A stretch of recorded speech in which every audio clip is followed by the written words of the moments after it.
sit down and... Calling to order the regular council meeting of Wednesday, February 1st, 2023. All right. Okay, item number 2, adoption of agenda 2.1 recommendation that council adopts the agenda. Second. I haven't got to late item yet. Yes, 2.1. Read your paper, please. Oh, yes, sorry. That the agenda be adopted with the addition of a closed item 4.3 as per section 91K. Can I get a seconder? All those in favor? Unanimous and carried. Thank you. Okay. Item number 3, adoption of minutes. Recommendation 3.1 that council adopts the minutes from the regular council meeting held on January 9th, 2023. Can I get a seconder? Councillor Wall, thank you. All those in favor? Unanimous and carried. Okay, recommendation 3.2 that council adopt the minutes from the regular council meeting held on January 18th, 2023. Can I get a seconder? Councillor Woodall, thank you. All those in favor?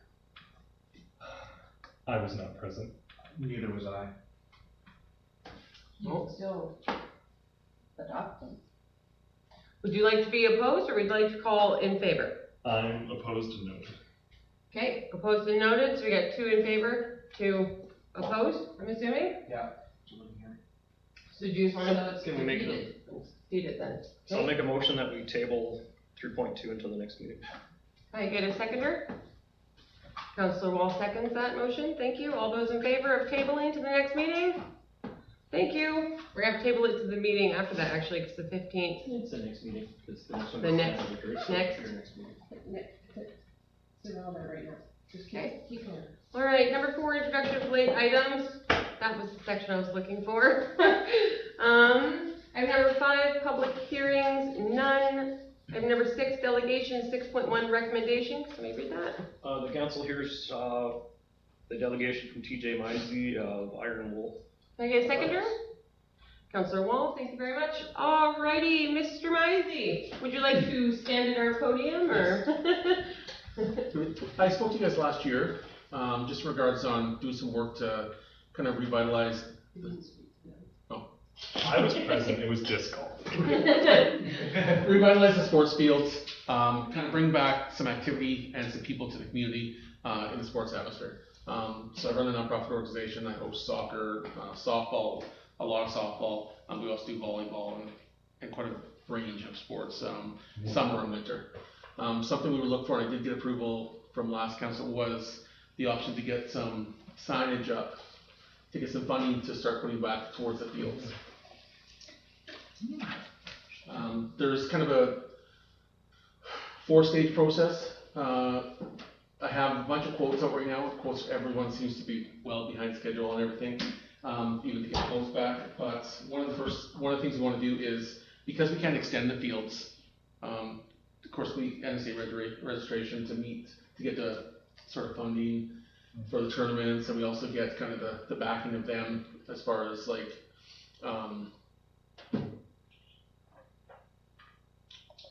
from grants and stuff? well, no, it's for, sorry, I do apologize. No worries. I'm talking about your liability. The liability. Oh, so NSA will cover us. Right now, I get liability that covers, but NSA would cover us, but the fields aren't long enough. So to compensate for the length, we could raise the back field, the fence gates up, so we can replace the back fence, which are starting to degrade and fall anyways. They do need some work. They're starting to get a little dangerous with some parts poking up. So I do have some quotes in for that to raise the fences up as well. We still have the same access to work and the city and everyone to access the fields, everything like that. The next one is the outfields, which are almost like concrete. And part of it is talking to the council to see if on what aspects you guys can do as far as air rating and things like that. We have discussed in the past. They said they have some options, but just to kind of clarify what those are. And then that's what's, one of the 4 steps would be. And then the infields as well, they haven't been touched in quite a few years. I think we're looking like about 10 years for the infields. We go out there, we look after them ourselves. So we have a quad, we have the equipment out there, we try and do it. This year, the village stepped up and did help a little more, was amazing. But they're really degraded, they need to replace, of course. And then the last stage would be to do the actual dugouts. Because again, they're starting to fall in, paint's starting to degrade, things like that. So a lot of that is just as we get the funding in, work on those programs. Those are the 4 things that need to be done. And we have the commitment for teams to come in. I host multiple tournaments. I have actually a large tournament July 28th. I'm hoping for approval for that again this year. And it's an all ladies tournament. It went over amazing last year. This year they want to do a whole weekend and have it in and just kind of expand that there and just get people out in the community and staying in the community. So as you know, when we host a tournament, they stay in the area right beside there. Everyone camps and clean up everything after that as well. So we just kind of want to see people getting out and just using the space and just revitalizing the area. So last year, previous mayor and council, I know if I remember correctly, wrote you a letter of support, sort of supporting you doing these things. And so with that, has that made it so you could apply for, grants and funding and stuff, or? That even more or less, like grants and funding are in stages. Basically have to come back and make sure it's okay with you guys for one. That more or less gave me permission to get the sponsorship for signage and things like that, which is in the process. Right now I'm working with 2 different signing companies to see if they're able to kind of lower the price of the day, because it is all nonprofit. Like it's only going back into the community. Because right now we're looking at the small signage. It's a 3x5. We're looking at about $350 per sign, and the 4x4, which would be sponsoring one whole field for double-sided. Look at $500 signs. So $1,000. That's just for signage, right? So the rates to get the company to buy in is good, but it is a very, very high visible, very obvious spot for people and businesses to come in. Like we have it. I work with the council. I'm on the board for the Dawson Creek Softball Association, and we have sponsorship there, but you don't see it. No one drives by there. It's in the middle of nowhere. So this is a very, very high vis area. When I put up my tournaments, I get the local sponsors and stuff like that. I host it up, and I have people call in nonstop, like because you can see it right from the highway, right? So. Okay, perfect. Okay, Councillor Wall? Does Iron Wolf do basketball games or volleyball games using the community center? So that is, I was trying not to cut too much, so that is one of the stages I asked about last year, and with council just switching over, they'd asked me to wait. So I have rented the gym in the past, and yes, I run ball hockey, volleyball, futsal, and badminton, I think, wasn't it? Was the other one? I've done a multitude of sports, and I'll do some random drop-in nights as well.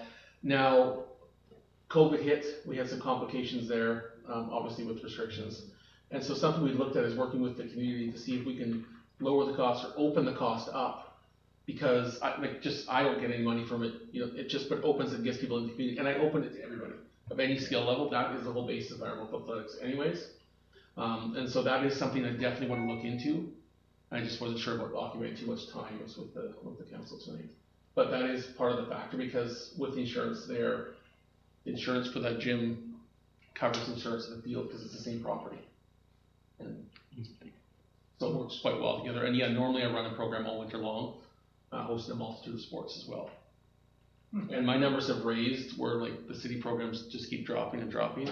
My numbers have just consistently raised and raised. And right now I'm sitting at 420 active members. Wow. So we have come up, and I have another about 350, 400 members that sit outside but aren't active members. So from Mackenzie, Grand Prairie, and even farther down south, they came up, and even for the all ladies tournament, they came up there. Mackenzie X came up and won the tournament, and just some amazing people that come up and really get involved. So we've really spread out. I've got in contact with the leagues at the Grand Prairie, even one of the guys that opened the batting cage at Grand Prairie, keep in close contact with them, and all the other leagues that are kind of surrounding us. No one's ever had the contact, and we've kind of really built that so we can work together to host events, don't draw from each other, and just draw people in. Because Grand Prairie has the largest softball association in Canada.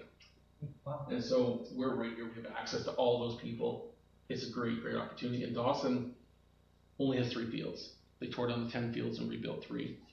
And so we're not lacking that much out here. Like we have a lot of opportunity that we can have, plus having the option to camp, which we don't have option in Dawson as well. Okay, perfect. And so coming to council this evening, is there anything you're specifically looking for, or is it just going to kind of come in? I would like council to look at the option if council is available to kind of help with any sort of funding as far as that goes. Now, I don't know if it's accessible.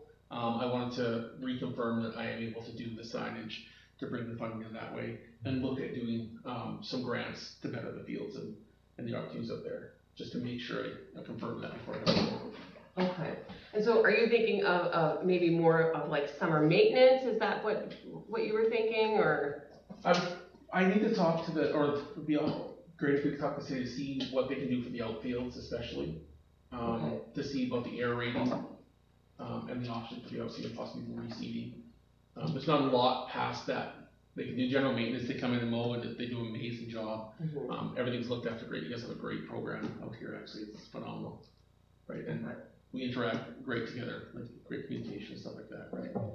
So I think maybe a direction council could maybe think about going is having it where Mr. Misey can reach out to our works guys and maybe look at how much work would need to go into some of the maintenance of those fields, and then they could actually bring in a cost of, no, Sandy's giving me the Ms. Stokes. Reach out to me. Oh yes, sorry, reach out to Ms. Stokes, thank you. And then, yeah, sort of set up to see how much the cost would be for us to do a little bit more care within those fields. So how much time, staff time and that kind of stuff. So I suggest that as a direction that council goes. Councilor Wong? I'd like to propose a motion that. We have to make motions or delegations. No? We're Yeah. gonna wait for Mr. Misey to leave and then. Yeah. Discuss Oh. it. Never go over that. Yeah. Alrighty, well, sorry, Councilor Rabel? So thank you for what you do for the community, for the local area, and for Pooskookie. I do appreciate it. Does your organization have a board? Like, it's a larger entity, right? Yes, I do have a board as well. Okay. I'm just in the final stages of being fully non-profit through the province, but I already have a board. We have several bank accounts. We have everything's trackable in that way. So in regards to your funding streams, do you charge membership fees? No, I don't. Okay. So what we do is I try and provide everything at no cost. Sometimes when it's renting a facility in the past, or we've had some insurance costs and things like that, I charge a minimal fee. Yeah. Basically just covers the insurance, or usually doesn't cover the insurance, but a minimal fee, and I think most of them ever charge $5 a person. But no, there's no membership fees. You try and provide everything, the equipment and the facilities at no cost. Okay. And it's really just especially after COVID, just with people's mental health and things like that, and just getting more people out and active without having to worry about those costs. So you've got community partners and also companies you're trying to partner with for advertisements? I do, Right? yes. Okay. Yeah. Okay, so that's And I have quite a few companies I work with locally already who sponsor me on a regular basis to keep the tournaments and facilities going already. And I just kind of want to expand a little bit farther. And like I said, because it is such a high visible area, I mean, you leave town, you have to drive past Poost, right? And so it's a really, really good opportunity for a lot of businesses to get the name out and show the advertisement, kind of bring some attention back to Poost. So what I'm thinking is, what do you require from the village of Pooskookie to assist you in this endeavor, in your board in this endeavor? And then what I'm thinking what we could do on our end in regards to our recreation facilities, but then also you as an organization, it seems as though you're taking on part of the maintenance and repair costs. And We've always looked after the general maintenance of the fields. We have the Dawson Creek Softball Association, and just local volunteers have always, at least in the last 10 years, I've been kind of a TIS manager longer than that, but we've kind of looked after the infields and things like that. We help out when tree falls, so we come buck them up, and we work closely with the village workers whenever possible without overstepping our lines. We make sure we ask permission for crossing that. Moving forward, a lot of it is permission to try and get that sponsorship, to try and get that money in. I understand everything's tight for every company and every business. Of course, we want to look into seeing if the village can contribute anything at all possible financially, because it is coming into the community. But more so, I'm looking for the permission to kind of draw that in. Furtherwise, as far as the indoor facility, yes, I've looked into and discussed in the past, I was waiting for new council, to see if we can get that at possibly low or no cost to bring that into the community, because, again, just to draw people back in, right? And it is open to everybody, so there is no restriction. I think sort of step one within our process would be having Ms. Stokes reach out to you and then maybe bringing something back about costs and stuff to help with the fields, and then we could probably look at the indoor center at maybe a later time once we But come. the indoor center, the reason bringing it up now is great because there's a lot of time to discuss and talk. Leading up into the fall is when we would use it, right? Yeah. So I wanted to kind of give enough time to have that really good discussion, kind of come with some creative ideas to really draw that in, and then get some promotion stuff going towards it as well, so.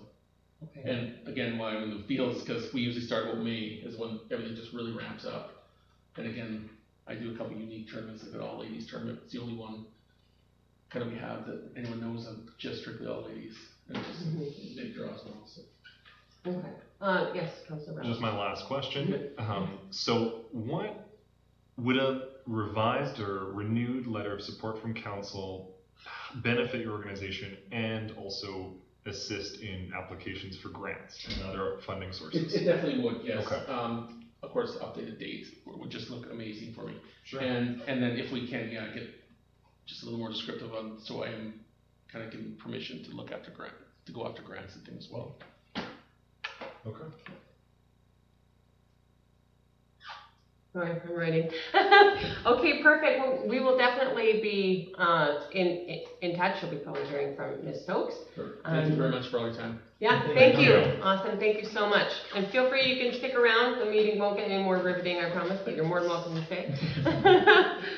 All righty. Can I motion then? Well, I propose, no? Yeah. No, really? We have to get completely on the delegations? Yes. Okay, Yeah. fair enough. Alrighty. So, 6.2 item recommendation. That council hears a delegation from Isaac Hernandez of North Williams Wellness Center. Perfect.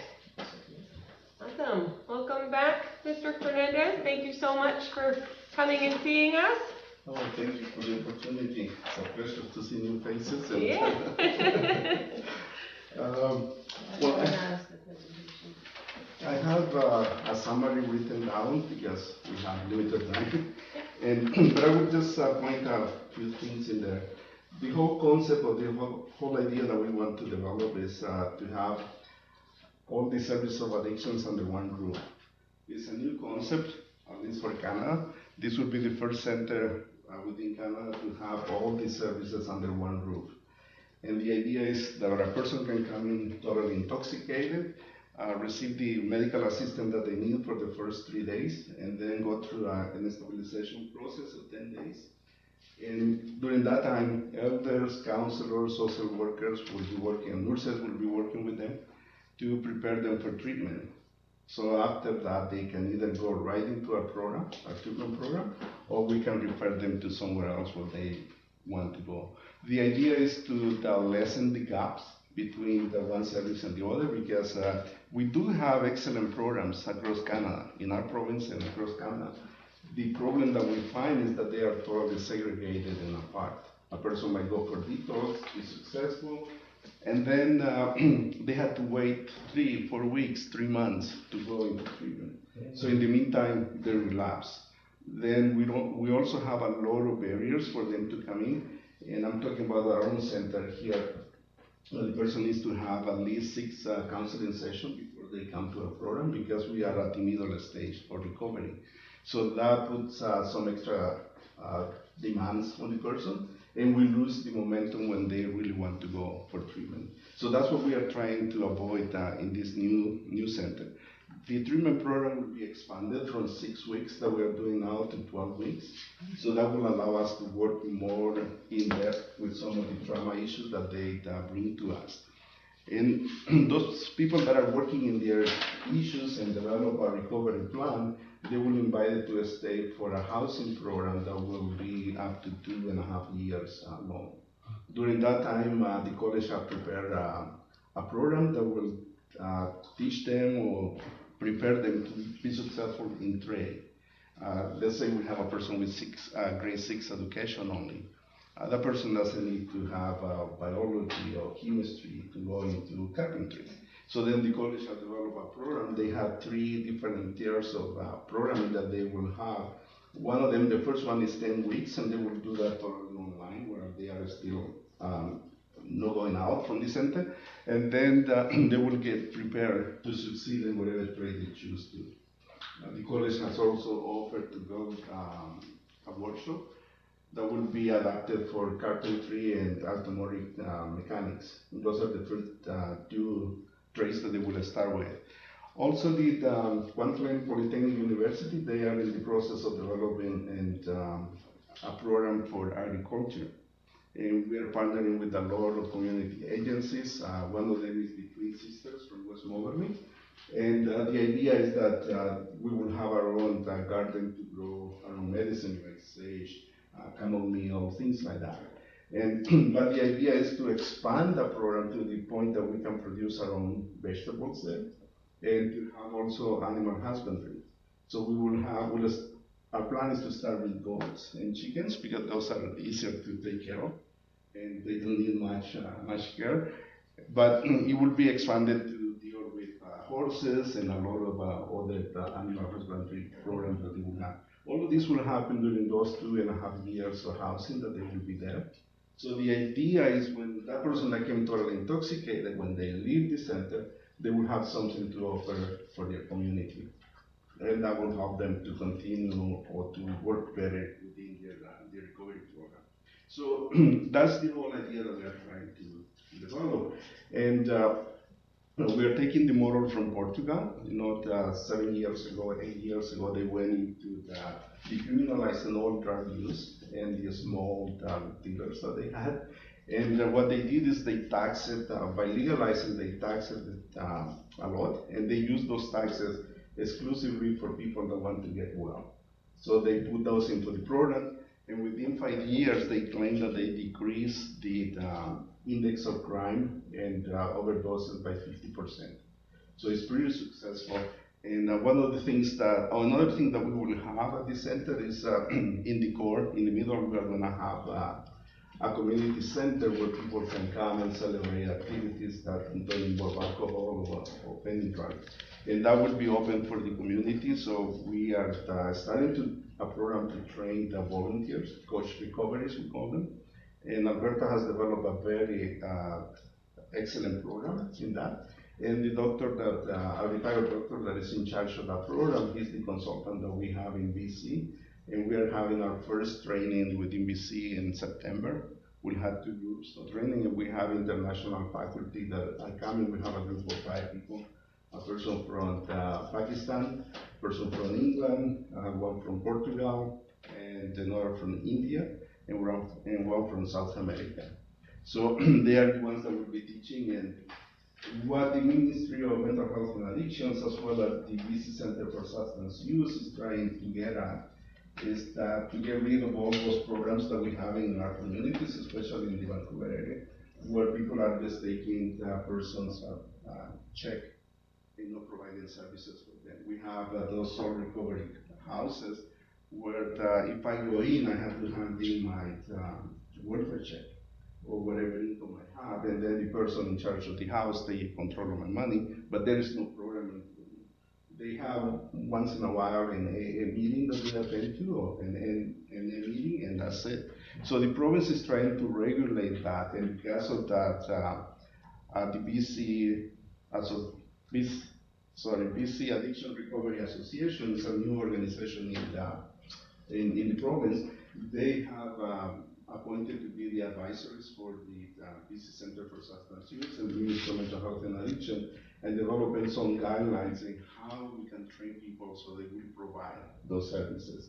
There are group homes or recovery homes that are regulated by the Assisted Living Act, and those ones is like us. We are accredited like any hospital, and they are when they are regulated by the Assisted Living Act, they have to go through a whole process, and they do have to provide services. So we have those, and we are trying to incorporate more of those centers into that category in there. So that's in a nutshell the program that we are trying to do. We have finished a feasibility study. It's quite long. And if you guys want a copy, I can provide that. I was told by our working group this morning that as long as we don't share where the money is coming from and how it's going to be used for every single square foot of construction and stuff like that, that we are okay. Because our engineers and architects don't want us to do that, and they have a proprietorship over that. So we have a feasibility study that we have concluded after we moved the project from Farmington back to Cuscupi. And we also have interviewed 3 construction managers, and we settled down to work with a company called Synergy. It's 2 companies in one. It's Synergy and Rock, because we're going to have a modular component into it. Our goal is to break ground by the end of May and to start the construction, but it's kind of difficult because First National Authority, who has put $5.6 million already for the project, they ask us to withhold our horses because they think that we're going too fast. And the thing is that the other funders, they haven't committed yet. They are not fully committed. For example, the housing component will be built by CMHC, and they have offered to provide $10 million for that project. We asked them for 5, and they offer us 10, but half of that is going to be a loan, a mortgage. Now, BC Housing doesn't have capital funding, but they have operations funding. So BC Housing is working with CMHC, and if CMHC provides us the capital funding, BC Housing will provide the operation funds, and in that operation we are going to include that budget, that mortgage. It will be into the budget, so then it can be paid back that way. But those are the details that are still being worked out. And we hope to have a definite response in June, early June, from CMHC, because we are going into the 3rd phase of what they call the Rapid Housing Initiative, which is all those $1 million that the federal government put down for housing in the rural areas as well as in the cities. And we've been told that we qualify for that. We applied since the first round, but we were short 5 points. They disqualified us for 5 points. I think we needed 396 points, and we only made 391. So they left our project, and they said, well, once we have the next round of funding, you might get in. So we are waiting for that, and they will make a decision on it by June of this year. So that's where our funding is at, and we are working with the Ministry of Health and the Ministry of Mental Health and Addiction, and we are asking them to support the detox center. We found out a few weeks ago that the new hospital is not going to include detox beds, that the beds that they are calling detox is going to be only for mental health issues like schizophrenia and others alike. And based on that, the Peace River Regional Districts, as well as 3DA, have asked us to go for a full medical detox, which is an enormous cost. I don't even have an idea how much that's going to cost. The last time I roughly calculated, about 3-4 months ago, was that just the nursing staff will cost us about $1.5 million a year, just to have 4 nurses on duty there. But what Peace River Regional District is telling us is that they have to make that expense anyway. And since we already have the plans in place, they say, why don't you apply for it? So we haven't done that yet. That's another thing that we have in process. Northern Health gave us $700,000, and that's what we used to clean the property. Because if some of you might remember, we lost the case with the insurance. So based on that, we're going to ask for the difference. And there is a funding table in the back of the first page that included there, and that's how we expect the money to come in. The last 2 funding opportunities there have been basically approved, but we have not applied yet.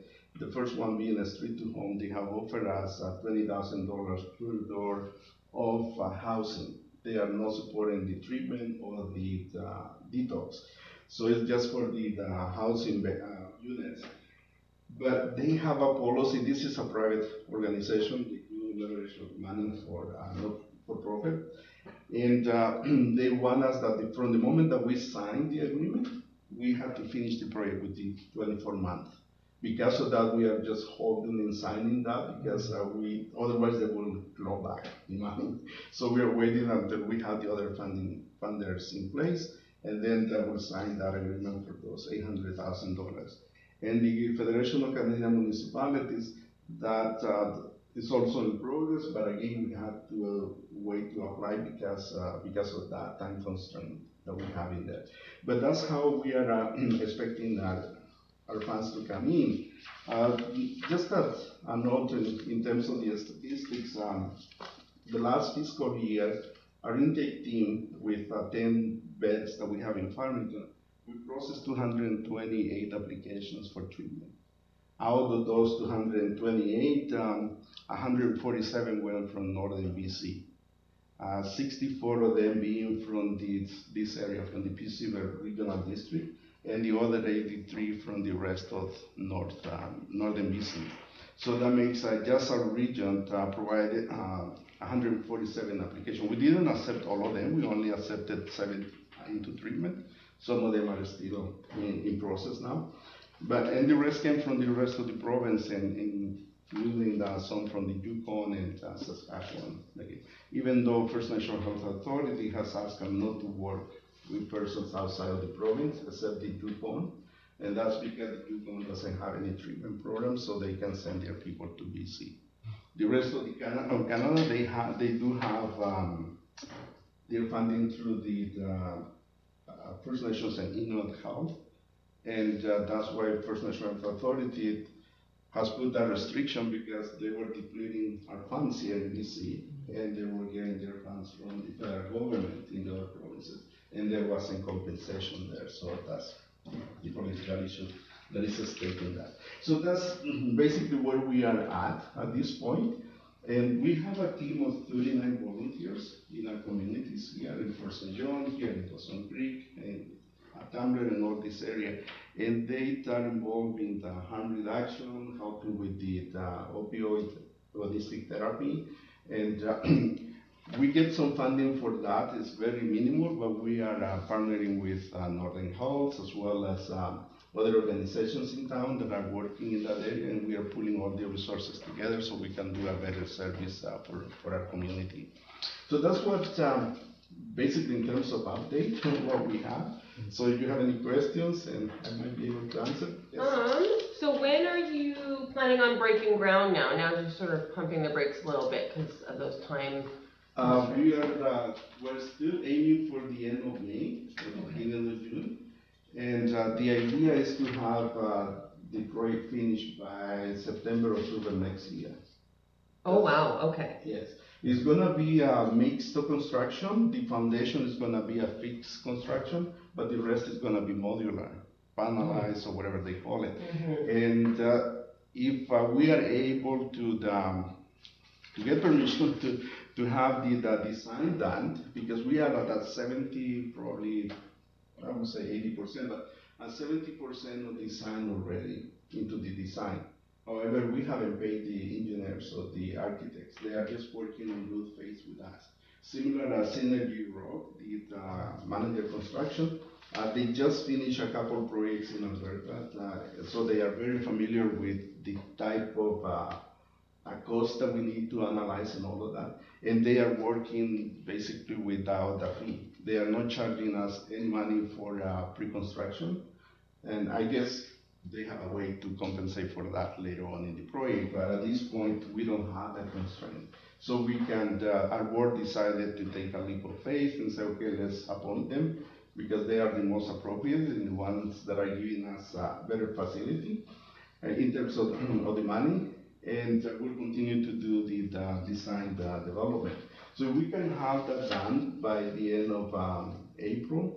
Then even if something doesn't get built during the construction window that we have here in the north, they can continue to do that through the winter, and they just come and assemble that.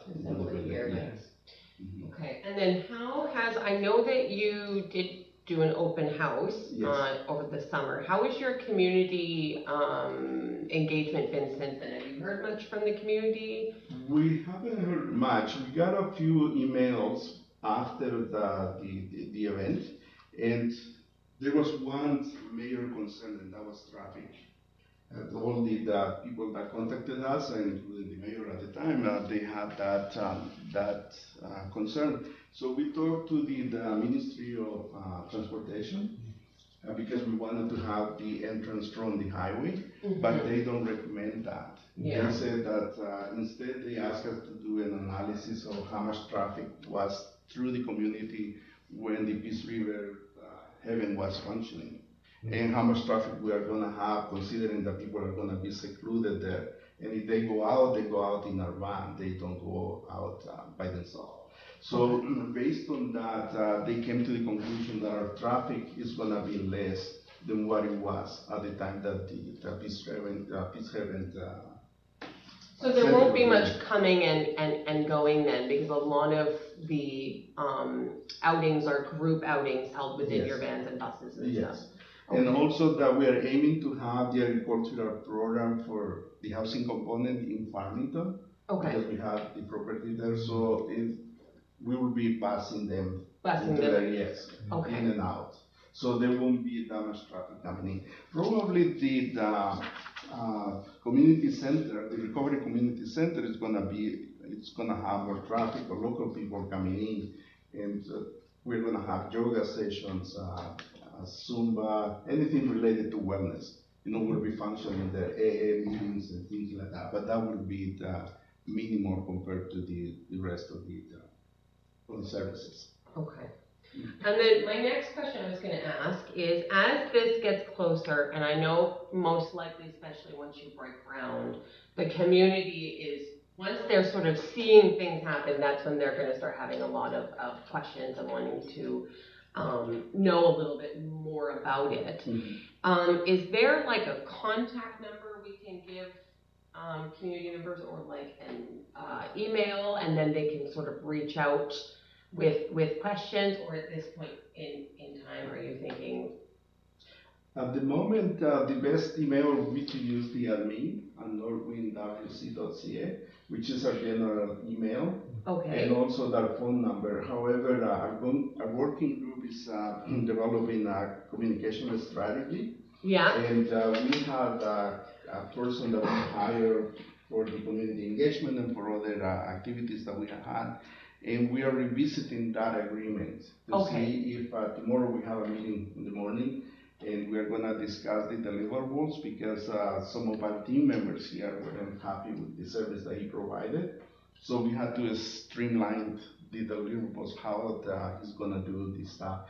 And once that is in place, then we will provide that contact information. That would be fantastic, and then we can actually put that in our village letter, like that goes out each month or so, and then, you'll probably get more one-on-one communication once that information's out to the general public than holding community things. Yes. I'm thinking so. So when the time comes and you do have a preferred communication line, if you wouldn't mind reaching out to staff, that would be fantastic with that. We'll do that. Yeah. All right, does anybody else in council have questions? Councilor Whittle? Yeah, so you guys are, with building this facility, you're also keeping your facility up in Farmington as well? So you'll be operating both, or? At this point, there is uncertainty about that, because our board has different ideas. One of the things that they would like to do is to have single parents treatment. And the other day we had a young lady coming from Fort Nelson that had two little ones, not 2 and 3 years old, I think they were. And she had a hard time finding somebody to take care of them for 6 weeks to come to the program. So if we can have a program like that, and we can accommodate, let's say, a mother or a father with a child in one room, and they can take care of them during the evening and weekends, and we'll hire a person, early childhood educator, to work with them during the day while the parent is in treatment. That's one of the ideas that the board is contemplating. Initially, once we move the program here, we're going to use that as a housing facility for staff. That's the immediate use that we're going to give, because some people, especially nurses and clinical counselors, we will have to bring from outside. Yeah. And so the idea is to provide them a place for them to be safe, pay a little bit on rent, and while they get established in the community. So that's the initial use that we're going to have for that. But some board members have also discussed the possibility of selling the property. So there are several ideas that they are contemplating, and I don't think they have got there yet. And because of COVID, we haven't been meeting in person, so most of our meeting has been electronically. So that's another disadvantage that we have had. Okay. So the other part of my question that goes with that is, you mentioned that you guys are looking into animal husbandry and Yes. that kind of stuff. So is that something that eventually down the road you'd like to be able to potentially do on the property here in Poos? Based on what Leonard Gebert has investigated, he said that we have everything considering bylaws and stuff like that to do it here. But if we keep the property in Farmington, it's a much better facility there to do that because the expansion of the property and all of that. And we would like to keep all the trees and walking. I think you would have a bit of an issue with the bylaw officer if you had goats down there. And then I got one more thing and then I'm done. So the other thing is, you said that with this facility going forward that you're looking at potentially using your other facility for housing staff and that kind of stuff. The other thing to keep in mind is within Poos Koopy right now, we currently have some vacant lots and we have the development, the West Poos development kind of on the books and stuff as well. So there might be some opportunity going forward to approach the village or talk to us a bit more about potentially having some housing within the community as well. So it'd be just something to keep on your radar going forward, right? To keep in mind that there's lots available in Poos at a fairly decent rate as well, right? So. Yes, and thanks to Sandy, this is my first meeting. She contacted me and said, you read my mind. We are going to start having a series of presentations to the communities. Next is Dawson Creek and the Peace River Regional District. We just postponed it to March the 9th because I have another meeting in Vancouver. But we'll be visiting the communities and presenting this information so people have the opportunity to be informed. And so that's at the stage that we are at this moment, starting tonight. So we'll be in touch in terms of that. And Okay, perfect. So just a heads up, gentlemen, we are out of time, yes. Natalie, You have the right to ask questions. we only have 10 minutes for delegations, yes. His delegation's over. We are out of time, so thank you. We're not That's in the doing this charter, now. though. So thank you so much. Council procedure We guide. will reach out to you with questions. Yes. Because there you are can more. either approach us as a group or individually. Feel Okay. free to. I would love to Yes, reach out to you. and or if you have time for coffee, I can just come one day and have a coffee, and then we can chat about it. Yeah, Yes. perfect. Mhm. And if you do need any more information, like documentation, like the feasibility study, or even the contracts for the companies that we are working with, we are exploring also the solar system as well as the geothermal energy. Okay, And so we are in all that process, and we have a documentation for everything, so we can provide that. okay, perfect. That would actually be great, so I will get Ms. Stokes, get your contact info again at some point, and you'll probably hear from us again, so. Awesome. I just want to comment that at the 17-minute mark, another counselor was let to be able to ask a question. Right. Thank you very much. Have a wonderful So evening. on that note, I am going to be leaving the meeting as I am unable to ask questions on behalf of the community, which is what I would like to do. Well, I'd say point of order. That's So, totally wonderful. well, point of order in the, Excuse me. well, Thank you, Isaac. Thank you so much. Have a wonderful full night. point of order.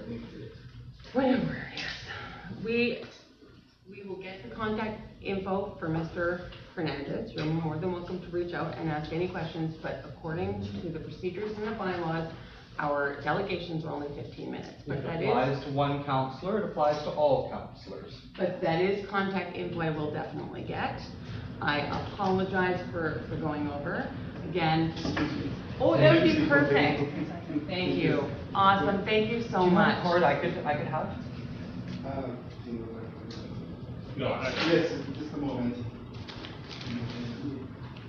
It's a point of order because procedure, from my understanding, my interpretation is that the delegation speaker has 15 minutes, but council members are not inhibited from speaking or asking questions in regards to it. Thank you. Oh, thank you so much. Really appreciate that. We will definitely see you again in the future. Thank you. Thank you for the opportunity. Thank you. All right, we will go over this after we are right in the middle of the meeting. So if we go. I am uncomfortable continuing the meeting if I cannot ask questions to a delegation while the delegation is present. There's a time and a place to take that up, if this is not the time. Absolutely, it's the time. It's the No, middle of it's the not. council meeting. Excuse me. No, it's not. There's decorum, and And right we- now you're not showing it. So, And on that note, I will be leaving the meeting. okay, get up Because and I'm leave then. uncomfortable taking I will part make in a note that meeting. you're leaving. Okay. Of course, I'm uncomfortable taking part in a meeting that's not following our proper procedures. Okay, Councilor Moss, thank you very much. I'm sorry to see you go. We will deal with this issue after the meeting, and I will be in touch, okay? Please do. Thank you very much. We are going to carry on with the meeting. Yes. Okay. Wonderful. All right. Item number 7, unfinished business and business arising from the minutes. Still, now that their delegations are gone, 6.1 recommendations. Because now their delegations are make some motions that we cannot do with this person. All right. So, in regards to 6.1 recommendation, the TJ, Mr. Mizey, and Iron Wolf. Okay. Are you wanting to make those comments now, or would you like to save them for? No, I'm doing now. We're all right. So, first, actually, I got a couple different motions I'm going to make here, so we can break this down. First motion would be to direct staff to work with Mr. Mizey in putting together a funding idea. We're kind of get more of a comprehensive plan, I guess, for that. Different ways to support. Yeah, different ways to support them. And so I'll do that as the first motion. Okay, can I get a second? Well, if I may amend it, what I was kind of looking for the same motion, it would be direct staff to look into the costs associated with the recreational field improvements, and I would maybe start there. Yes. That's kind of my suggestion, yeah. Okay, second. Okay, seconder. Okay, thank you very much. All those in favor? No discussion? Perfect. All right. Unanimous and carried. So the second one that I want to make, this one, just to make it easier so that they're not all tied together as one big lump, is that we draft, or direct staff, I guess, to draft a letter of support for Iron Wolf. A new letter of support. A new letter of support. Okay, can I get a seconder? Yeah. Councilor Rabble, thank you very much. Discussion? None? All those in favor?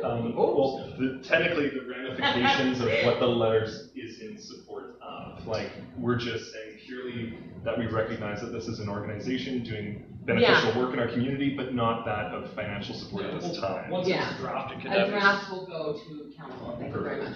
Okay, so all those in favor? Unanimous and carried. Thank you very much. Last one.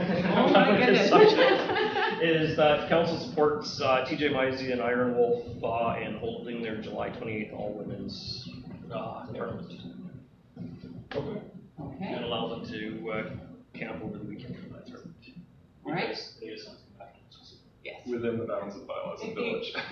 Are you seconding that? Second. Thank you very much, Councilor Rabble. All those in favor? And carried. Wonderful. Okay. Item number 7.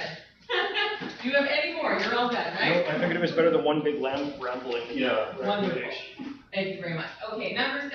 Unfinished business and business arising from the minutes. 7.1 recommendation. Actually, I'll make a recommendation that we table this to the next meeting so we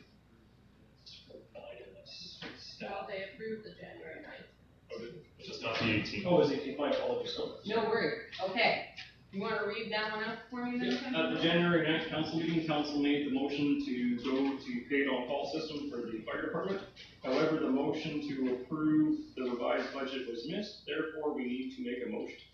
So I will make a motion that, council approves the revised fire department budget, with the paid on call included. Okay, and I get a seconder? You're just on the hot seat this evening, Councilor Rebel. Thank you so much, I deeply appreciate it. Discussion? It's not changed at all, No. it's simply that we missed that in the motion. Yes, Yes. we literally just missed the second part of the motion, so.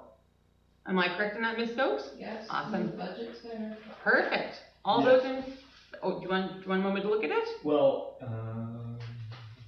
it's the honorariums going from 9 to 39,000. Yes. Understandable. Yep, Wonderful. as discussed. Perfect. All those in favor? Unanimous and carried. Thank you very much. Alrighty. 7.2 recommendation. The council receives the draft letter to the district of Chetwynd for. I get a seconder. I'll second that one. I'm gonna throw my own name out there. Perfect. Ms. Stokes, is this, it's very brief and to the point. Is this good enough, or do you like? It's up to you guys. Okay. If you want something added to it, you need to let me know. So we're in discussion, hey? Councilor Ravel? So does Bill C-21 is a federal piece of proposed legislation which regards firearms, correct? Is that what we're discussing here? You're discussing Chetwynd's letter that was in January 18th agenda. So this is in regards to Bill C-21, which is the legislation on, firearms and hunting, and due to the fact that the Prime Minister, I'm pretty sure I'm correct, has yet to meet with the Council of Chiefs in this. In consultation. Yes. And so they're just sort of going ahead with it without being willing to listen to. Oh. Yes. So it's writing a letter in support that the Council of Chiefs should be heard and the people in the area should have the opportunity to speak. You left the meeting. I went and asked my questions, which I have the right to ask. No, Okay. you left the meeting. Why do you speak to me this way all the time? You have left the meeting. You All right, said you were leaving the meeting. of order. Okay. It's up to you, Mayor Beach. Councillor Wall, can you rejoin the meeting civilly and we're going to be able to get through the whole meeting, or do you feel it would be better to take a break and then come back and speak after? Which? I feel like we got through the meeting. Okay. And I think at this point we can, and we will discuss these procedures after, just to make sure we're all clear on the language next time. Understood? Is that good? Wonderful. Please have a seat and rejoin the meeting. Okay. Where were we? Yes, Councilor Bell. So I know, so we're basically saying that the Village of Pooskoopi is to also send a letter of support of what Chetwynd's done, saying that, hey, federal government, you need to consult Indigenous leaders. But then I'd also like to comment on the impacts that this would have to hunters and those with firearms, as this legislation is extensive, to say the least. Yes. I just would like to comment on the fact that within the community charter, a municipality does have some jurisdiction over firearms. Yes. Well, like within our community, we have. Yeah. Yes. Yeah. But this is going above and beyond that. Yeah, this is purely just discussing this letter. Okay, I understand. Okay. So all those in favor of carrying forward with this letter? Yes, we are on recommendation 7.2. Okay. All those in favor? Unanimous and carried. Thank you very much. Okay. 8, new business, 8.1 recommendation. 8.1 recommendation that council decides on the budget for Canada Day, and that council decides what kind of Canada Day celebrations will take place. Parade or parade and party and location. Can I get a seconder? Are you asking me a question or are you seconding? No, seconding. Okay. I like was unsure. Okay, perfect. And discussion. What if I beat you to it? You are the chair, you dictate who. I was just gonna say, I know that we've been waiting to hear from the Dare to Dream Society. Any luck? They'll be here on March 1st as a delegation. They will be here on March 1st as a delegation, okay. They just got back from tonight. Okay. So, sorry, I'm thinking. Counselor Wall, ask your question while my brain is trying. Councilor Wall's over there. I mean, Counselor Ravel, ask your question.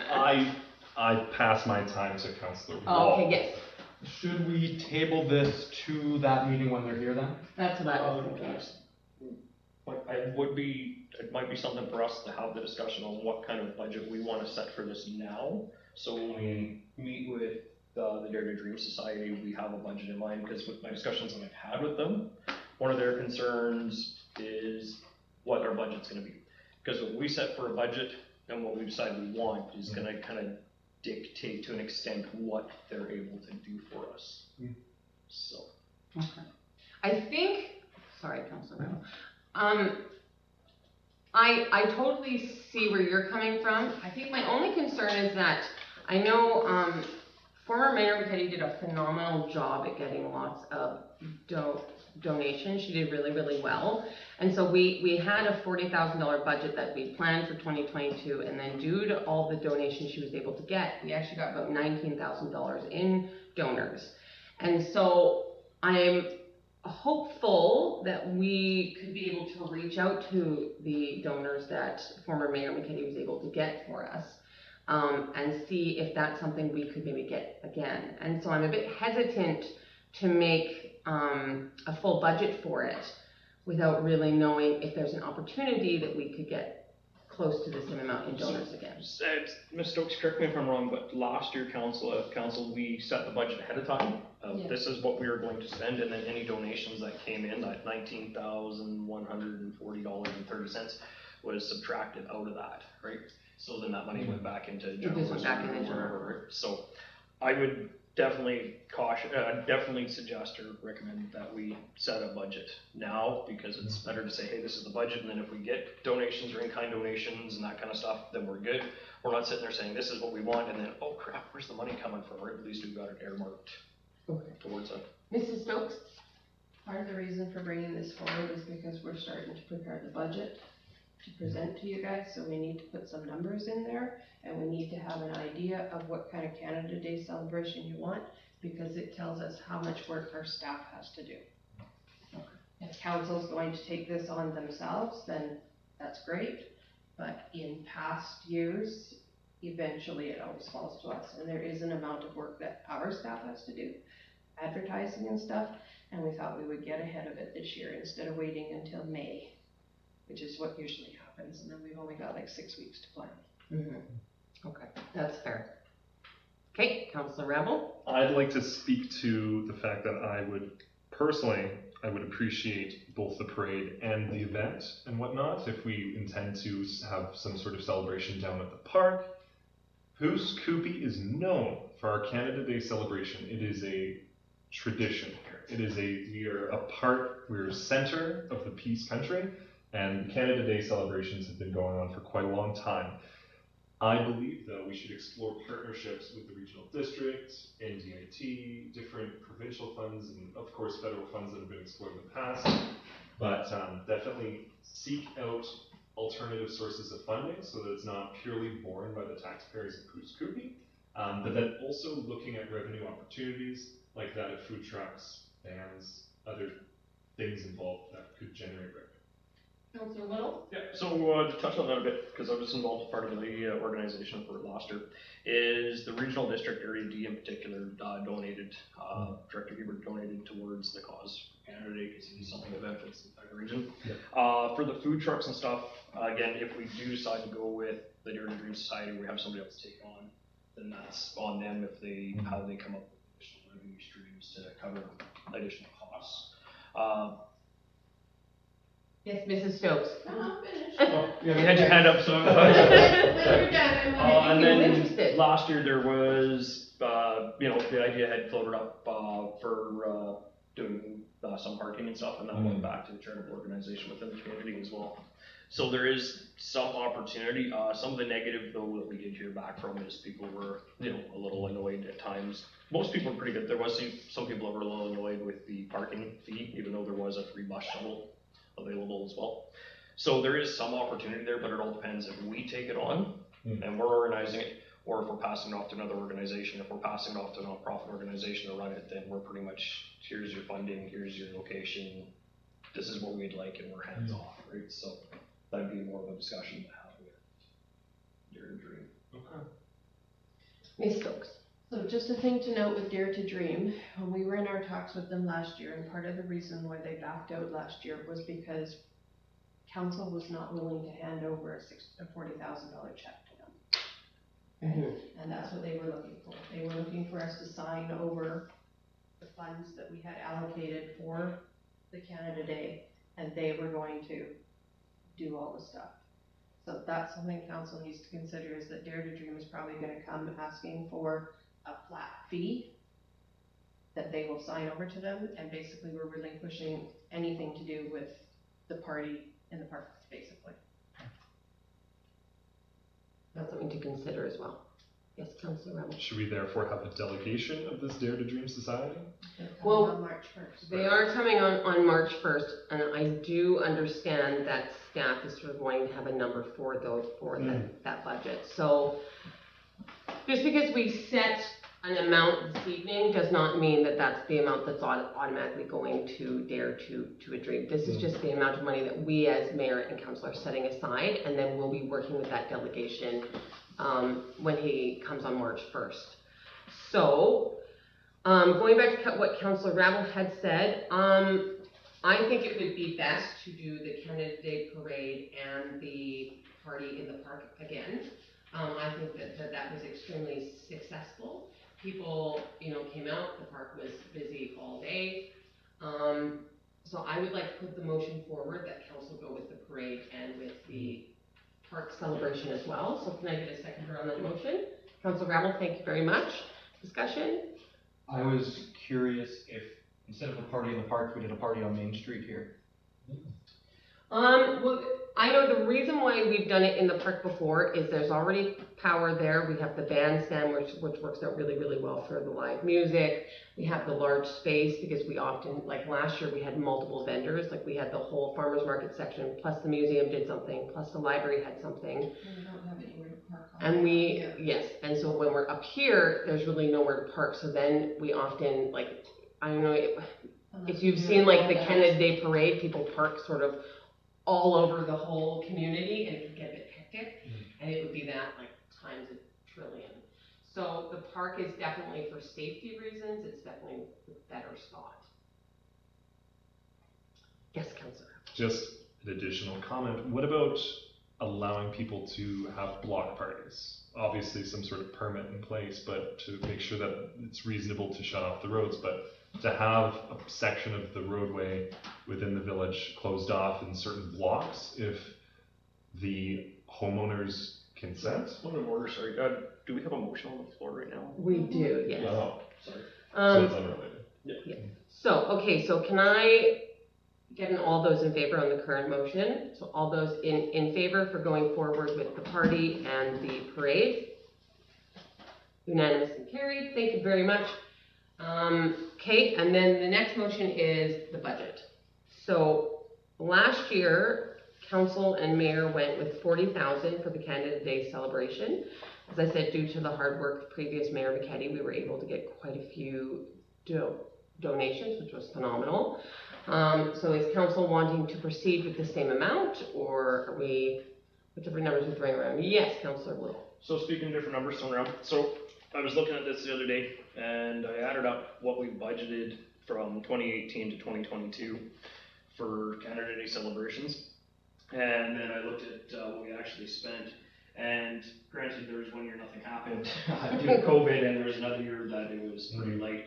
But everything said and done, compared to what was budgeted, staff and council over the years have saved $89,000 and some change compared to what was actually budgeted and what's actually been spent. So personally, I think staying with that $40,000 as tradition kind of since 2018 would be my recommendation, we stay close to that $40,000. Because it seems to fall in line with what we've done in past years, and ultimately, we're still saving money compared to what we had budgeted on, if you look at it from a long-term perspective. Okay. All right, are you putting that, oh, Councillor Wall? Can I put a motion on the floor, or I'll put a motion on the floor to budget 40,000? We still got one motion on the floor. What's the recommendation for We're still 40,000? waiting for a seconder for this one. You put a budget of 40,000 on the floor. Oh, I thought it was just a comment. I'll second it. Okay, seconded by Councillor Wall, thank you. All those in favor? Oh, just hang on. Oh. So just for clarification. I know, I mean. More coffee. There's dirty water over there. So anyway, yeah, with that, and with the understanding that, you know, any additional funds that come in, so if the regional district donates to us or anything like that, that would be applied towards that 40,000 and. We're just setting the budget right now. Okay.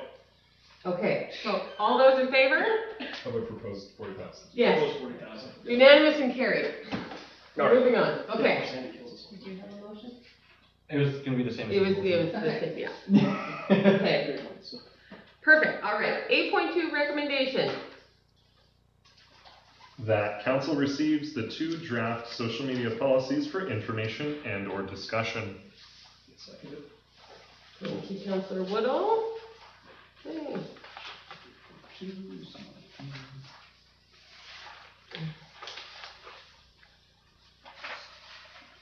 Councillor Woodall? So I was reading through these the other day, and it all pretty much seems pretty straightforward for any large organization, right? And it's basically stating, you know, stuff that should be common sense for anybody in a position of authority that works for an organization, so. I think it's nice to finally have something. Yes, thank you to staff for updating this and revising it. You know, it's been something that's been on the radar for a little while now.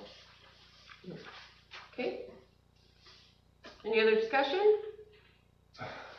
Just out of curiosity, could this potentially infringe on a person's right to freedom of expression?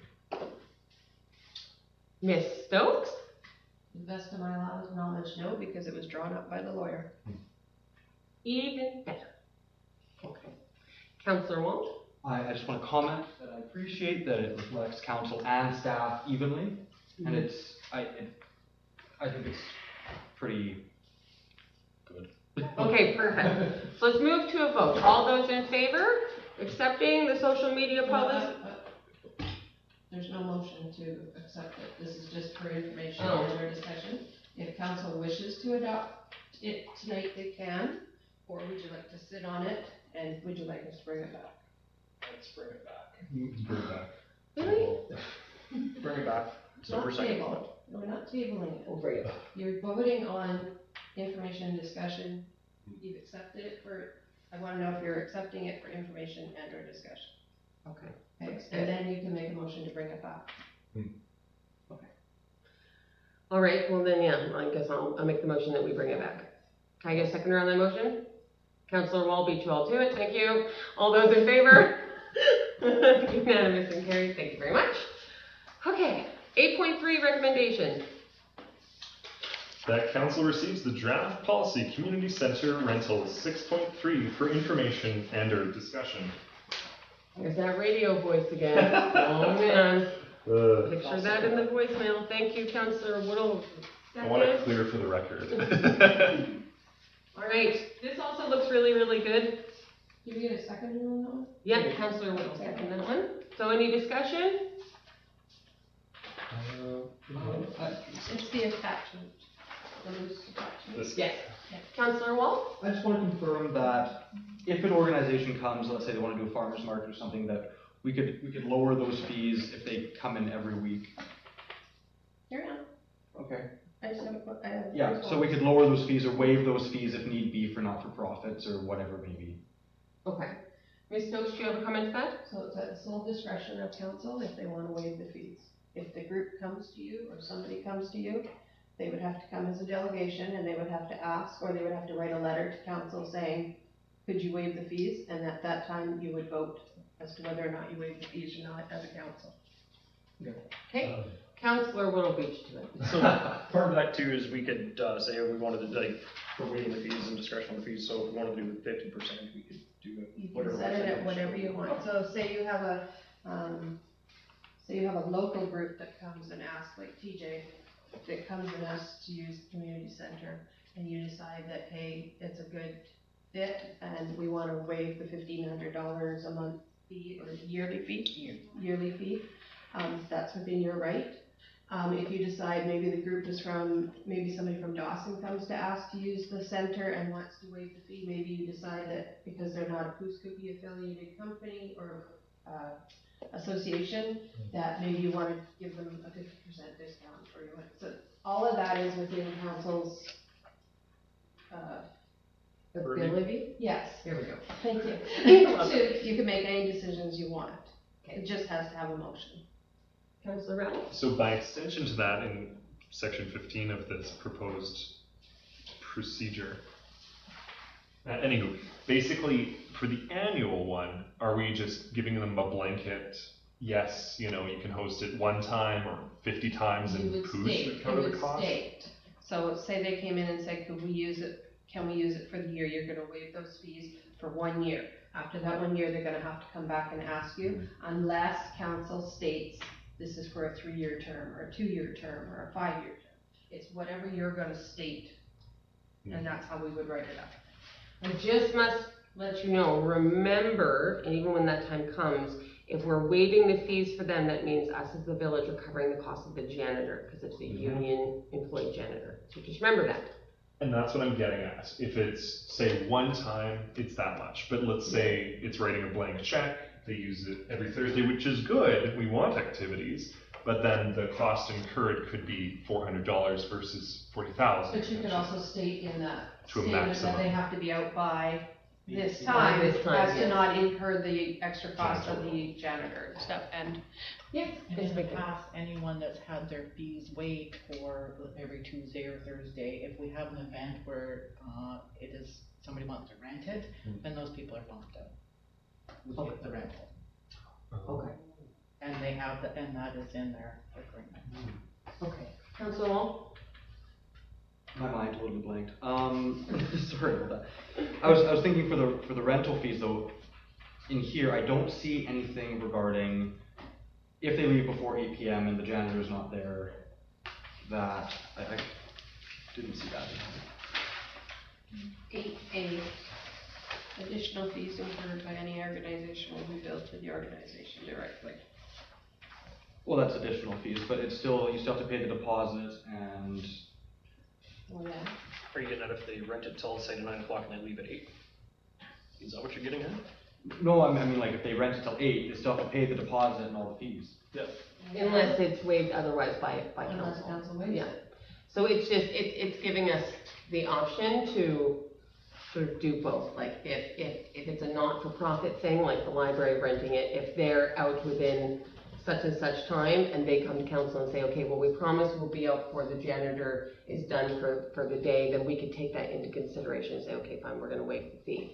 But we also have to remember that while we want more events in there at the same time, it would be nice to bring in some revenue to keep with the upkeep of the community center as well. So it's like taking those things into consideration too. It's great to have a beautiful hall, but those things also cause upkeep as well. And so that's what that fee is also there to sort of subsidize. Yes, Councilor Rebel. From my understanding, this is for Pooskookie and stands as a pillar within Pooskookie versus, I think this refers to the costs incurred from our user agreement, right? Between the school district and us, which that could change from time to time, right? Where this is saying costs incurred. So we're not putting the times in this directly because that is held within the user agreement versus this as a separate policy document, right? I'm confused. So am I. You know what, can we just move it to a vote at this point in time, gentlemen? This is just for information and or discussion There we go. right now. So let's just, could you email me your concerns, please? No, it's merely a comment on that the timings are within the user agreement versus this is any fees are incurred to the user, which we wouldn't double put it in here because those could change potentially with the potential for a change in the user. Okay, thank you. Number 9, correspondence, no. So, sorry, before we move on, That's okay, Councilor. do you need a motion to bring this back to us for approval? No, it's information, I'll bring it back. Okay. Sorry. Unless No you worries. wanna make one. 9.1 recommendation. The council receives a report from the animal control bylaw officer as information. Please note that this report covers a 2-week period. Okay, is a seconder? Oh, well, I'll second. Thank you, Councilor Rabble. Discussion? Councilor Rabble? I note that there is a ticket, yet the ticket was dismissed. And I do appreciate that staff did include the bylaws which pertain to ticketing within the village of Puskupi. Okay. Any other discussion? Councilor Wall? Regarding that ticket that was dismissed, it's still marked as a ticket. Because he issued one ticket, but they have so much time to come in and rectify it, and then it's forgiven. And the person came in within 2 hours. I think they have 24 hours, 24 to 48 hours to come in and rectify the ticket. So whatever the ticket was about, the person who received the ticket came in, spoke with staff, rectified the situation, and then by dealing with it so hastily, which we tried to promote, the ticket is then. But he still needs to note it, because just like with those tickets, if I remember, they're the white, yellow, and pink copies. This is what was asked of council. You wanted to know when he issued a ticket, he put it on there, there was a ticket issued. Perfect. Alrighty. 9.2 recommendation. That council received a letter from the PRD regarding aquatic vegetation and management study for information. Okay, seconder. Councilor Wall, thank you. Discussion? None. Okay. So conducting mechanical removal of in Charlie Lake, Swan Lake, One Island. It seems purely as information, but just to warn us. And then they're trying to minimize environmental impacts. It does make sense. You know, I've swam in Swan, and sometimes you get licked by something, so it's understandable. By a swamp. I was wondering, hang on, I wrote a note. Oh, would council like to write a letter of support to this program, or is that sort of, it's just more for, It's just letting you know there's a study. And if you want, you can visit their page. Can they come to our pods? no, that's a completely different situation. Nice try though. That's a different kind of. 10 points for effort. That's what my note was. In the letter here, it says, we encourage that you engage with the aquatic vegetation and management study by visiting the project page. Would council like to direct staff to maybe post that on our website to see if we can get some of our local residents to check it out and take the survey? And, you know, Swan Lake is the only lake we have around here, so we gotta be really nice to it. It's been through a lot. I'll second that. Perfect. Social media and stuff. Yeah, so could we share that on our website and our Facebook page? Thank you. Seconded by Councilor Wall. I appreciate that. All those in favor? Unanimous and carried. I knew I had a note. I was like, I've written something out about this. Okay. Anybody else see anything else in correspondence they want to talk on? Yeah, 9.3 recommendation. The council receives the FAQ sheet for decriminalization information. Can I get a seconder? Councilor Rattle, beat you to it. I just want to make a note on this that I think it's kind of funny that if you have a list of drugs that are now decriminalized in BC to a lower amount at the age of 18 years of age or older, they won't take them from you. But yet an 18-year-old can't go buy a beer or go buy a joint from a store where it's legal. So I think that's kind of, yeah, that's a whole other discussion for another day. But I think it's a great idea, but there's definitely some issues with that. If anybody is interested on council, myself and I'm most likely Councillor Wall will be attending the harm reduction day on. Oh, no, I work that day. Okay, well, he's not attending as a councillor, he's attending as an employee, but hang on, it's on my calendar because I'm going. It is on February 14th. It's a harm reduction and health. Yeah, we're away. We're away. Oh, well, if you'd like to go, February 14th, all day at the Super 8. It's at the one we will see. Anyway, they're talking specifically on this issue. I will be going. I've taken the time off. It's for harm reduction and health, and it takes place from 9 to 2 p.m. And it basically talks about their plan with this decriminalization. I can't speak anymore. I highly recommend it. It'll be a good learning thing to do on Valentine's Day. I will won't be getting flowers on that day. I might be getting instructions on meals. So there we go. I will share the email with you, Councillor Wall, seeing as it sounds like you'll be the only one here, and I may as well share it with Councillor Johnson if you'd like to join me or one. Okay.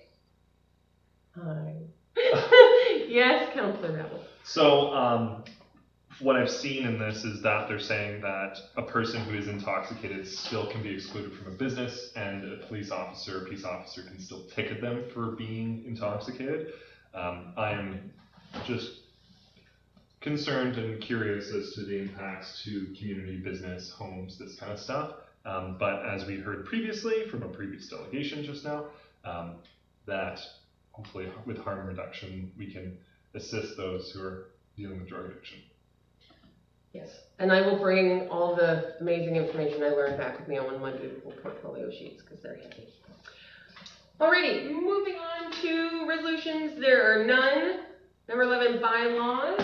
So, bylaw recommendation 11.1. The council receives bylaw 852, ticketing information utilization, MTI opting for information. Perfect. Seconder. Councillor Waterfield, do it. Discussion? Nope, we're all Thanks good. for including it. Yes, It thank you exists very as much. a bylaw. Okay, moving on. 11.2 recommendation. That council receives bylaw 1005, animal control and licensing for information. Seconder. Councillor Wall, thank you. Discussion? None. Wonderful. Thank you very much. Again, thank you for putting that on there. Lastly, bylaws. Item 11.3 recommendation. The council receives bylaw 1008, property maintenance standards for information. Seconder. Thank you, Councillor Rabel. And discussion? None. Wonderful. Okay. Awesome. Moving on to administration report, CAO report. Ms. Stokes, you have the spotlight. As attached. This time she really does need I it. don't think I have anything to add. Everybody received the email I forwarded from TELUS regarding delegation. Basically, they don't have anything to say right now.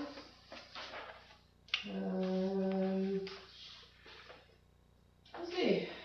I've been taking quite a bit of emergency services support training so that we can partake in disasters or major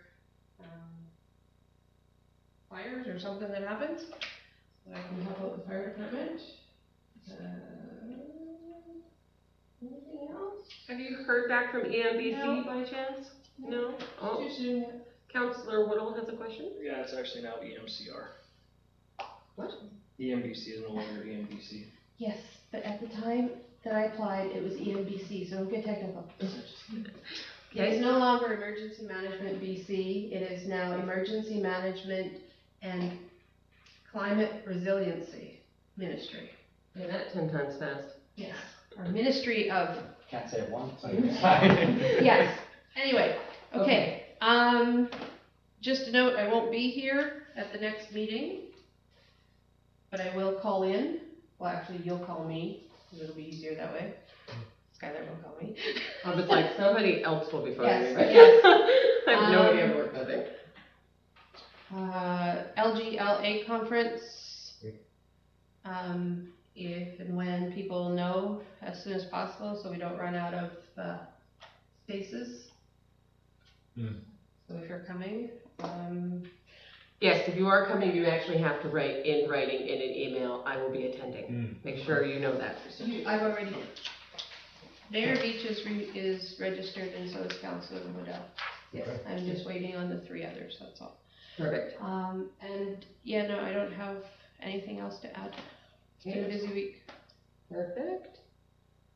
All right, action items. Anybody see anything? I was like on my screen.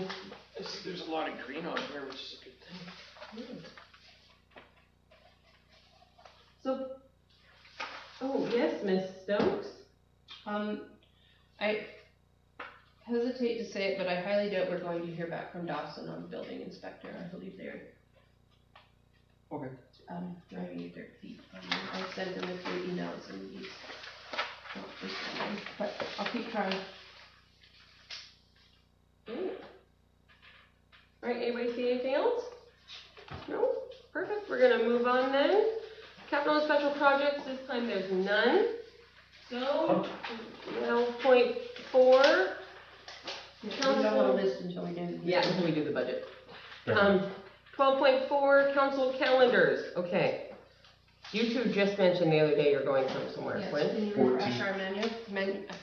Our memory? Menu? February Refresh my 14th. menu. Yeah, February 14th to 16th, I am attending the strategic plan refresh presentation for Northern Lights College in Fort Nelson. February 14th to 16th, I will be out of town. And we will, I intend to zoom in. Zoom in. So that's, Are you for sure going to be zooming? Because this is a crucial question. Because if you're not, we may not be having a meeting. Yes. so the reason why we're staying up there for the night of the 15th, not only to transportation wise, yada yada, but the second reason is because then we've got a place with internet and we don't have to be driving back. You sure you got internet? Yeah, I mean, we're going to Fort Nelson. Well, you Up have and your up phones, so if you have to, you can tether, but worst case scenario is. I don't think we can do 3 calls on Yes, one. but I happen to know that the internet connection in Fort Nelson isn't that great. Well, it's like dial-up. If you're using it through your cell phone, you'll be better, because Yeah. that's Northwest Tower and Val up there, so. Okay. Yeah, we can figure So- out logistics out after. We could tether from the cell phone to the laptop. If, You can hotspot it. if by chance you can't make it, can you try to give us as much notice as possible, because then we will have to cancel. No, as long as the 3 of you are here, that's okay. But just keep in mind, PRRD is coming as a delegation on that meeting for the seniors aging in place. Nice. My intention is to attend the February 15th meeting. Okay. Perfect. Alrighty, and anything for March? I'm not going to be here, March 20th to the 24th. I always feel so awful saying that. I feel like I feel like I'm saying my address out loud or something. You just have to say your way. You don't need to tell me where you're going or anything. Oh, sorry, from the 19th to the 23rd, I'm gone. I'm not gonna be here. Yes, Mr. Roll? The conference, the LGLA, is happening the week of March 15th. Is that meeting still scheduled? No, it's canceled. They officially canceled it on January 18th. Oh, I didn't even see that. You guys made a Yeah, we motion. made a motion to cancel it last. So what? It's gone. Oh, I'll update the calendar. Yes.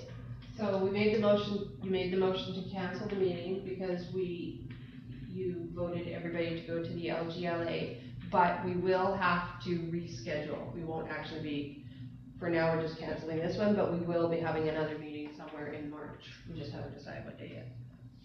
Should we do that now? No? No. We'll have to Right, talk okay, we're looking at finances. March. Sorry, my brain was still on February and I had a silent panic attack there for 2 seconds. I could ask one question. If we were to have another meeting, would March 8th or 13th work for everybody? Yes. Either. I am unaware. Can you check your schedule? Well, not now, but, could you check your schedule and let me know in the next couple of days? Yep. I'm good for either day. Preferably the 13th if we could do it though. Okay. For me. Okay, awesome. Anything else? Nothing? Perfect. All right, moving on to reports. Councillor Johnson is not here. Councillor Rabble, report. Okay, so for the February 1st, okay, so January 13th, because I wasn't at the 18th meeting, I met with the principal of the Pouce Coupe School. Great to introduce myself as the liaison, and talking about the community center, that the school uses until 3, school gets priority for events, that kind of general stuff. They're going to proceed with doing their garden boxes again, which from my understanding are watered by a village truck, so it's that maintenance of the relationship between the village and the school. They're interested in the skating rink and potentially things in regards to kids in the skating rink, but that's something that they can follow up with, so I won't speak to that any further. The PAC meeting is coming up, which I'd like to attend if they welcome me. Of course, I don't want to intrude on a committee. YMCA partnership for after-school care. They are looking for registrations for after-school care, which is a partnership with YMCA. January 26th, I spoke with the president of the South Peace Health Services Society. Their purpose is to support Northern Health and healthcare workers with recruitment and retention. They host appreciation events. They have a new board elected as of 2021. And coming up, they've got an open house event for the Boltray House, which is on 13th Street in Dawson Creek, which was a donation, and it's to help people in long-term care, and there's other surgeries and certain other things that they do. No, I didn't have one yet. They are planning it. They do have a meeting coming up in mid-February that I'd like to attend as well. In future, the president said he'd like to have a delegation, and he will fill out the appropriate forms, potentially in late February, early March, or within other council meetings. Just a heads up to you, Yeah. Ms. Stokes has a delegation list. Yeah. It's long. Well, you're only allowed 2 delegations per meeting. Yeah. Okay. So January 17th to 19th, 2023, attended the BC Natural Resources Forum in Prince George. This is a quick summary. I talked to many amazing, intelligent, interesting people working on fantastic innovations in our resource sectors. So, for example, Kinu McColl, Community Relations Coordinator, the Future of Resource Development in our region. Canada Energy Regulator, Project Manager of Pipeline Information. Digital and online research tools and the compilation of pipeline data for companies, communities, and the public. They have very informative dashboards that people can access as well. And then spoke with members of the PRD board, PRD chair, Chetwynd mayor, Chetwynd council members, getting to know them on a deeper level, both as professionals and people, which is lovely to get to know people. Shell Canada, one of the VPs of accounts, the lubricants that they're working on, the future development of biodiesels, cow waste recovery, methane for hydrogen production through various, basically capturing it. And all the things that they're doing, they're trying to create a string of pearls of biodiesel refueling stations between us and Alaska. Pattison Media regarding communications on radio and billboards, Mayor of Hudson, BC on the future of lumber logging, resource extraction, and challenges faced by small population municipalities.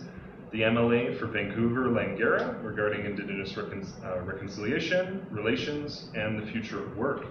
Community Futures, Peace Liard regarding funding opportunities, grants, and resources available, especially those available to small businesses and those who are either starting up businesses or as professionals wanting to refine their skills, and the loan opportunities that Community Future provides as well. UNBC regarding programming offered in the North in a variety of institutional settings and remote settings. They actually do have partnerships with Northwest Polytechnic and other institutions up here. First Nations Bank regarding shares, ownership, money staying within communities, and helping to develop resources and employment opportunities and control of trusts. Resource Municipalities Coalition Executive Director regarding partnerships available in the North and collective advocacy for collective interests. BC Council of Forest Industries, fair share of forestry industry, future of resource extraction in relation to sustainability and economic trends. Hydra's CEO, retrofitting diesel vehicles to actually be powered by hydrogen, which is a proprietary thing, but also having refueling stations. Front Counter BC, Ministry of Forests. Front Counter BC is a very useful place for people, businesses, community members to go to be directed to or access resource-related information and regulations pertaining to sustainability and protection of environment. City of Prince George Development Services regarding district heating for their downtown district. Essentially, they have a pulp mill which their excess wood waste is utilized for the heating of their downtown core. Oh, I'm sorry, Kurt. Hey, you got to go on last time. I know. So I'm just picturing Sandy trying to. I'm not writing anything. Mm-hmm. I You're gonna have spoke to. to many people. I'll send it. Okay, perfect. I'll put see video. Yeah. Tourism Prince George Chief Executive Officer, relationships in the North regarding tourism development and the needs of the North. Unified focus, understanding that tourists do tend to pass through our communities, not just seeking us out as individual destinations, that we're actually a part of a continuous flow of people exploring the North and what the North has to offer. And then a litany of other numerous people involved in the resource industry: development planning, consultation, environmental testing, geological surveying, resource development, corporate entities, governmental entities, and the like. It was an absolutely wonderful experience. A lot of very interesting people. That's good. I wonder why you didn't fill out a portfolio form. Typing is better. I hope you did speech to text. Saved yourself. Actually, yes, mostly. And if I failed to mention anyone, they're still in my heart and mind, because there were lots. Awesome. Okay, is that everything? Yes. Wonderful. Okay, Councillor Wall, you're up. I too spoke with many people at the Resource Forum. But I've shortened it down to a list here. So, I spoke with the Premier regarding rural public transportation and funding, where that can come from, and what the province is doing in rural communities, because there have been recent announcements in that regard, and I had the opportunity to speak with the Premier directly, so I did. I also spoke with the CEO of NDIT regarding rural transit and grants and whatnot that we are currently missing out on. And the CEO of NDIT is willing to come up to Pouce Coupe sometime to do a delegation. He was hoping. Oh, they were contacted? Wonderful. Shell Canada is investing heavily into renewable diesel products, especially in the north. They're looking at turning canola into diesel. Yes. Canola waste products. Canola waste products, so non-food grade canola, they can turn that into diesel, and you don't need to retrofit any vehicles, whatever. And they're looking for areas somewhere in northeastern BC or northwestern Alberta to be able to have a facility, and I think we are in a prime location. We could be quite favorable for them being on the highway with a good industrial zone. It's something that we should really be looking into. I spoke with CN regarding our rail line, because I noticed on their map it shows that our line's there. So I spoke with them regarding what the opportunities are with walking trails, and I know there are plans to do that. I just want to make sure that once we build something, it's not, they can just come in and Change it. Change it again, yeah. So asked some good questions about that, and it seems like we are actually in a pretty good spot there. Spoke with the Chief of Soto First Nations, and Pemmican Day seems quite interesting. I'm going to be in touch with the Chief and see if we can head out there. That would be fun though. That's one. Cool. BC Council of Forest Industries. Great information there too, lots of stuff going on. It's so unfortunate what happened to Canfor just a week after the Resource Forum. Michael Lee, MLA, Mike Bernier, MLA, lots of MLAs, got some great information. And yeah, I think I'm just gonna leave it there. Oh, also, Tourism Prince George. I spoke with their CEO regarding different tourism opportunities in the north and how that goes and where the funding comes from, and especially the QR code program that allows people to walk around and take QR codes on walking tours. And they've actually implemented that in Prince George, and it's a smashing success. So that's something I am going to be looking into. Now we have a case that worked. Perfect, wonderful, yay. We'll go from there. I've also had a meeting with a regional municipal consultant with Go2HR regarding a whole lot of things. Ms. Stokes was also involved in that meeting. It's HR services, helps us with accessibility funding grants, a lot of good information on that meeting as well. And I also met with the curator at the museum. Ooh, nice form. And I have a form. The Trapper Cabin has been fully repaired, which is wonderful. That was paid for by a fundraiser. Halloween Old Fashioned Christmas, because I haven't had meetings since then, smashing success. School field trips are in the planning process to get kids to the museum. Artifacts database is now completed. It's been a years-long process, so now they have a catalog of everything they have. And the budget should be, they're working on the budget to present to us sometime in the near future. And something I would like to note for the community is they are looking for board members. So if anyone wants to be a volunteer board member for the museum, it's a great opportunity to learn about the community and get some great experience. Okay. And their meeting is currently happening right now. I picked this one. Perfect, all right, anything else? Oh, that's good. Okay, Councillor Woodall. I got a PRD meeting tomorrow, and that's where I'm gonna leave it for tonight. Okay, wonderful. Alrighty, my report, I met with some concerned community members in regards to seniors programming on January 24th.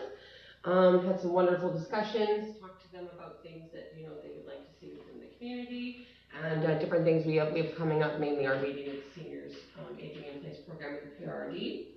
I reached out to the seniors board, and I am invited to their meeting on March 8th at 10 a.m. I didn't realize they had morning meetings, so that's going to be interesting. I'll be running out and running back in, hopefully before recess. I met with staff about upcoming workshops. I can't remember what that was about, but I forget. I think I met with Sandy about that. And I spoke with some residents about the water thing that happened over the weekend with the fire department. I had quite a few people reach out to me, so I was sort of getting lots of phone calls and emails on Friday and Saturday, so I got to connect a lot with the residents, which was wonderful. And then I reached out to the staff in regards to the water as well, and so I've been working with Ms. Stokes on that as well. And that's basically me. Alrighty, so number 14, question period.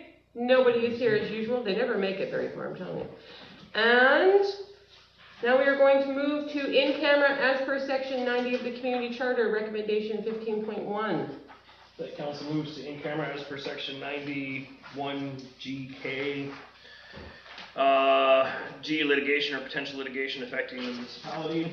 K, negotiations related to discussion respecting the proposed provisions of municipal service that are at their preliminary stages, and that in the view of council could reasonably be expected to harm the interests of the municipality if they were held in public. Alright, can I get a seconder?